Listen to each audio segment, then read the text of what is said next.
All right, today is all about the dreaded Bulgarian split squat. It is a super hard movement, but there's a reason we all make you do them. It's because they actually work.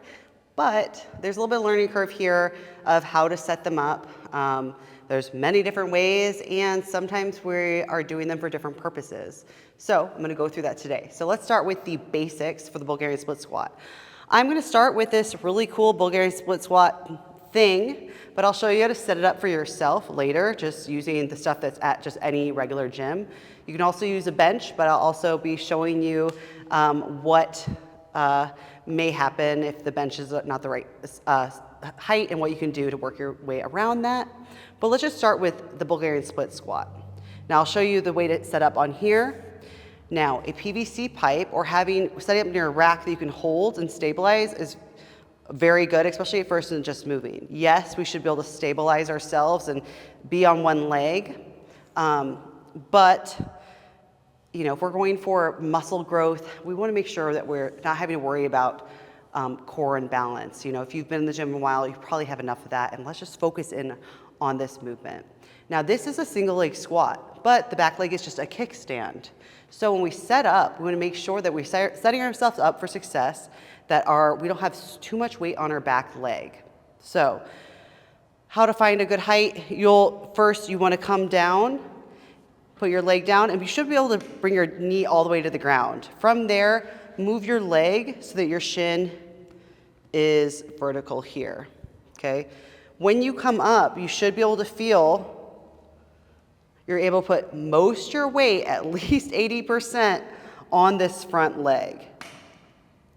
Now, it's not all about, since this leg's not really intended to work, it's not about how high up this is or anything like that, as long as you get most of your weight on that front leg. Now, I like to use this PVC pipe or something to kind of help guide myself, so I don't have to worry about balance, and I'm mostly focused on where the weight is.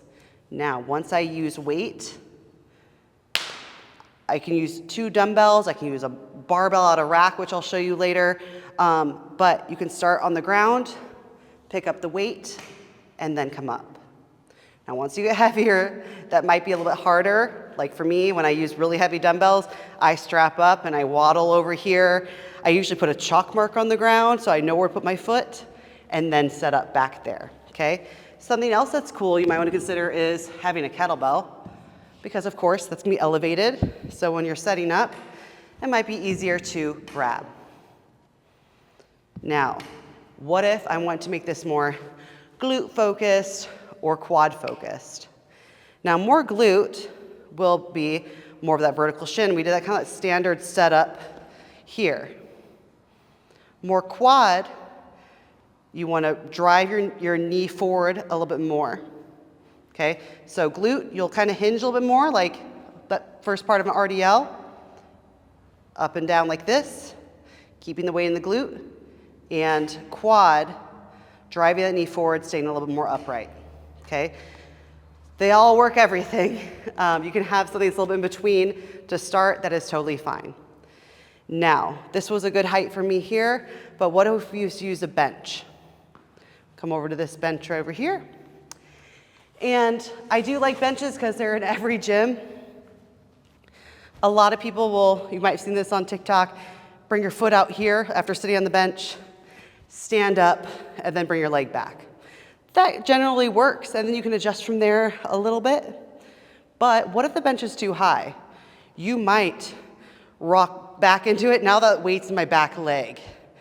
And so if you feel yourself rocking back, your bench is a little bit too high, or maybe you need to just focus on having more weight on that front foot. Now, if you are a beginner and don't want to have your foot way up high and it's a little bit scary, you're losing a lot of balance, you can make your own bench just by stacking plates up. That's totally fine to have to do some kind of single leg squat with your leg back here. You can even have your toe up. That's totally fine. And focus on, you'll having still more weight on that front foot. It just won't be as aggressive. And that's totally okay. So I love when you're having to focus on these, it's okay to hold on to something, all right? I wouldn't say this is a great movement to just run into if you don't know how to do, you're not good at reverse lunges you're falling over. Maybe just start with that. That's fine. It's a single leg movement. It's great. So you saw this really cool contraption right here. I'm going to show you that you can actually make it on your own at your gym. You can either set up in a rack with J hooks here with a nice little squat pad, but you can also do this even better on a Smith machine, which we don't have here. But guess what? This works just the same. You can still have your PVC pipe here, your dumbbells, whatever you need, and squat. All right, so the last variation is because I make my clients do these all the time because we're strength athletes, we really wanna load these up, but in a safe manner. So you can take your bench, you can take your little rolly thing, and you're gonna take it over to an SSB bar. You can also do these with a barbell as well. But of course it's limited by just like your rack position, beat up your shoulders a little bit more. But if you're a total badass, go do it. Before you try to load this up, make sure you pretend that you have the barbell and squat with it here. You can, when you do the SSB, Bulgarian split squats, you can either hold them in a rack position like this. What I like to do is just have it balanced here. Hold on the rack Hatfield style or on some pegs, just so I can get that a little bit extra balance. As long as I'm not pushing down on the handles, which is something I recommend not to do on any kind of Hatfield-like squat. So I'll show you here. Still having that control. You can hold the handles, just like so. So a lot of times I'll have people load them up. You can try these so many different ways with kettlebells, with dumbbells, with barbells, with a Smith machine. Be creative with them, whatever you feel them the most. And then it's all about progressively overloading them more. So good luck with these. I hope you guys learned something from this video, and just do them.